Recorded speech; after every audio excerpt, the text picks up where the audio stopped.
Hello and welcome to episode 4 of Morpheme of the Week. To start off, we've got a morpheme focus on the morpheme anti. Here's an example of a sentence containing this morpheme. The school's anti-bullying policy aimed to create a safer environment by preventing any form of harassment or intimidation among students. Now some questions for you. A. What type of morpheme is anti? Is it a free morpheme, a bound morpheme, a prefix, or a suffix?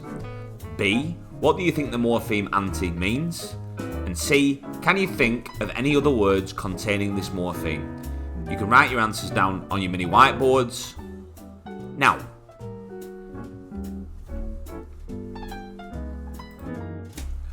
okay, so some answers now.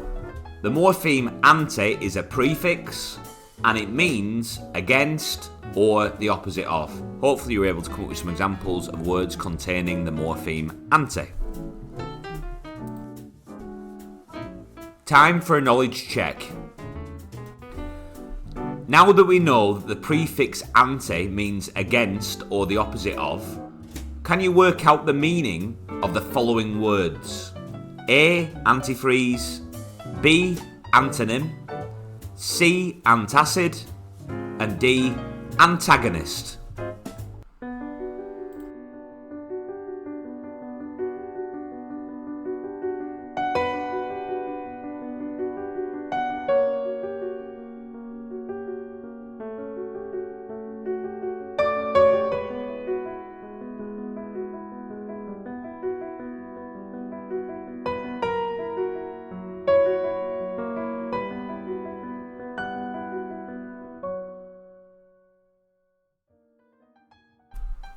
Okay, let's go through the answers. Antifreeze is a noun, which is a liquid, typically one based on ethylene glycol that can be added to water to lower the freezing point, chiefly used in the radiator of a motor vehicle. Antonym is a noun, which means a word of opposite meaning. The usual antonym of good is bad.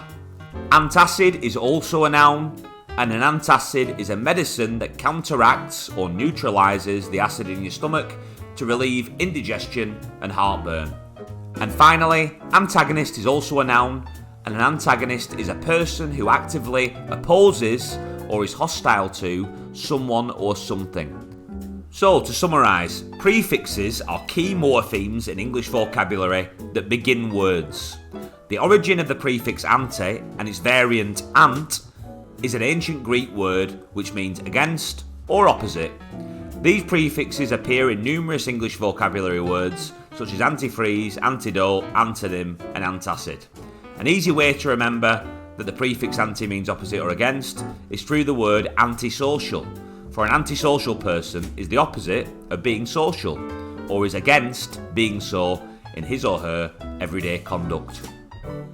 For today's final task, I'd like you to get your mini whiteboards out whilst we complete a Frayer model. In the middle of your Frayer model, I want you to put the prefix anti. At the top left hand side, I want you to write down a definition for what you think anti means. At the top right hand side, I want you to write characteristics or facts related to the word anti. At the bottom left hand side, I want you to write some examples. And in the final quadrant, you're allowed to draw some images that relate to this prefix. Off you go.